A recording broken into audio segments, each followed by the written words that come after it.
আসসালামু আলাইকুম। সবাইকে শুভেচ্ছা SahedTube। কেমন আছেন সবাই? নিশ্চয়ই ভালো আছেন। ভালো থাকুন, সুস্থ থাকুন সেই দোয়া করি। সবসময় আমি সাহেদ সানি আর আপনারা দেখছেন SahedTube। তো আমি GBPUSD চার্টে আছি। ওভারঅল দিক থেকে USD উইক আছে বাট এটা কিছুটা হলেও স্ট্রং হবে। যার পরিপ্রেক্ষিতে কিছু নির্দিষ্ট পয়েন্ট আছে এবং ওই পয়েন্ট অনুযায়ী সেলের দিকে যদি আপনি মুভমেন্ট নেন, সেটা ইউরো ইউএসডি হোক, জেবিপিউএসডি হোক বা গোল্ডের ক্ষেত্রে, তাহলে কিছুটা প্রফিট ঘরে তুলে নিয়ে আসা যাবে। তবে লং টাইমের জন্য আমি বলবো না যে ইউএসডির পক্ষে থাকলে ভালো হবে। উইক ইউএসডি ধীরে ধীরে কিন্তু উইকের দিকে যাবে। সো এখন যে পজিশনটা আছে, আমি জেবিপি ইউএসডি চার্ট অন করছি এবং জেবিপি ইউএসডি চার্ট আপনারা দেখতে পারতেছেন। আগের যে একটা ট্রেন লাইন, এখানে আপনারা দেখতে পাচ্ছেন এই একটা ট্রেন লাইন, এই ট্রেন লাইনের কিছুটা কাছাকাছি অবস্থান করতেছে এবং নিচে আর একটা পয়েন্ট আমি করে রাখছিলাম। তো এই পয়েন্ট অনুসারে যদি এই জায়গাটা ব্রেক করে তাহলে মার্কেট উপরে যাওয়ার পসিবিলিটি আছে এবং সেই হিসাবে রিস্ক নিয়ে একটা সেল নেওয়া যাইতে পারে। সেটাই আপনাদের সাথে ডিসকাস করার জন্য এই ভিডিওটি তৈরি করা। সো আমি এটাকে একটু জুম করি।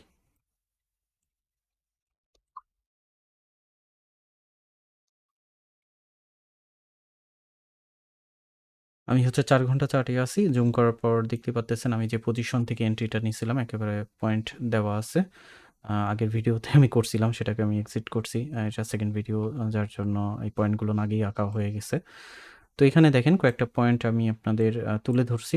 সেটা হচ্ছে আমার এন্ট্রি পয়েন্টটা, মানে সেলের এন্ট্রি পয়েন্টটা হচ্ছে 1.21744। তো এখানে হচ্ছে এন্ট্রি পয়েন্ট সেল। আমি TP1 রাখছি হচ্ছে এখানে 1.21113 এবং TP2 রাখছি হচ্ছে 1.20395। এই দুইটা পজিশন মার্কেট ব্যাক করে টিপিটা দেওয়ার পসিবিলিটি আছে এবং এসএল পজিশন আমার কিন্তু দুইটা দেওয়া আছে। দুইটা দেওয়ার একই কারণ হচ্ছে, প্রথমত অনেকে বলে থাকেন যে শাহেদ ভাই, এসএল পজিশন আপনি হাই লেভেলে দেন কিসের জন্য, এত বাড়ায় দেন কিসের জন্য? আসলে আমি এসএলগুলো দিয়ে থাকি হচ্ছে সাপোর্ট রেসিস্ট্যান্স অনুযায়ী। ওই একটা ফর্মুলা আছে 1:2 3 4 5 6, এইভাবে আসলে এসএল দেওয়া হয় না। এগুলো হিট করার সম্ভাবনা পসিবিলিটি বেশি থাকে, বাট আপনি সাপোর্ট রেসিস্ট্যান্সের জোন অনুযায়ী যদি এসএল টিপিগুলো দেন তাহলে আপনার প্রফিট করাও যেমন সহজ হবে এবং আপনি লস করলে দুই একটা লস করতে পারেন। এটা আপনার অ্যানালাইসিসের উপর ডিপেন্ড করবে। তো এখানে দেখেন আমার এন্ট্রি পজিশনে এখানে আমি সেল ধরে নিছি, কারণ এই জায়গাটার অপেক্ষা করতেছিলাম এই জায়গাটা কখন যাবে মার্কেট, সেই হিসাবে এখানে একটা সেল পজিশন এবং TP1 TP2 এই TP3 ফর লং ধরা হয়েছে, বাট এটাকে না ধরলেও পারেন, এটা অতটা গুরুত্ব না। কারণ হচ্ছে ইউএসডি কিছুটা বললাম কিছুটা সাময়িক সময়ের জন্য স্ট্রং হতে পারে এবং এই পর্যন্ত নামার একটা সম্ভাবনা আছে। দেন আবার যদি মার্কেট উপরের দিকে উঠে ওটাই রিভার্সের দিক চলে যাওয়ার সম্ভাবনা আছে। তবে এই টিপিটা মুখ্য হিসাবে আমি ধরলাম না, TP1 TP2ই ধরে না। আমাদের এসএল পজিশন নিচে এবং উপরে দিছি। নিচে তারা আপনার মানি ম্যানেজমেন্ট করে বা আপনার অ্যানালাইসিসের সাথে যদি আমার অ্যানালাইসিস মিলে যায় তাহলে আপনি নিচেরটা ধরতে পারেন। আর আপনি যদি মনে করেন যে না আর একটু রিস্ক নেবেন তাহলে উপরে পজিশনটা ধরতে পারেন।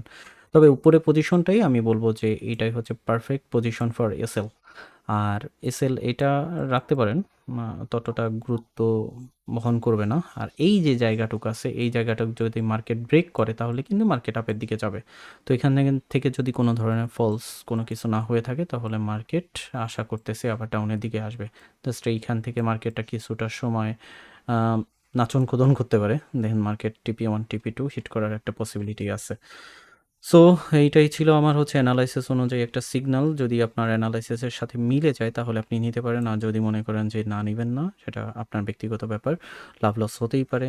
তো এই হিসাবে আমি আমারটা হচ্ছে এখানে শো করলাম যে মার্কেট আসলে কোন দিকে যাইতে পারে, কোন দিকে ধাবিত হইতে পারে, সেই হিসাবে একটা রিস্ক নিয়ে এখান থেকে সেল নেওয়া চাইতেই পারে। তো এই ছিল ভিডিওটি। যদি ভালো লেগে থাকে তাহলে অবশ্যই লাইক দিতে ভুলবেন না। আর চ্যানেলে যদি নতুন হয়ে থাকেন সাবস্ক্রাইব করে সঙ্গে থাকবেন। এই তো নিচে ডিসক্রিপশনে অনেক লিঙ্ক দেওয়া আছে, ওখান থেকে জয়েন হয়ে যেতে পারেন আমাদের টেলিগ্রাম গ্রুপে বা অন্যান্য ভিডিওগুলো দেখে নিতে পারেন। আগে যে ভিডিওগুলো আছে, কারণ অ্যানালাইসিস রিলেটেড আগেও ভিডিও দেওয়া হয়েছে, সেগুলো দেখলে বুঝতে পারবেন যে কত পার্সেন্ট রেশিও কাজ করে। সো এই ছিল যে GBPUSDর একটা ছোটোখাটো অ্যানালাইসিস এবং সিগন্যাল, যেটা আপনাদের জন্য। ভালো থাকবেন, সুস্থ থাকবেন। আজকের ভিডিও এই পর্যন্তই। আল্লাহ হাফিজ।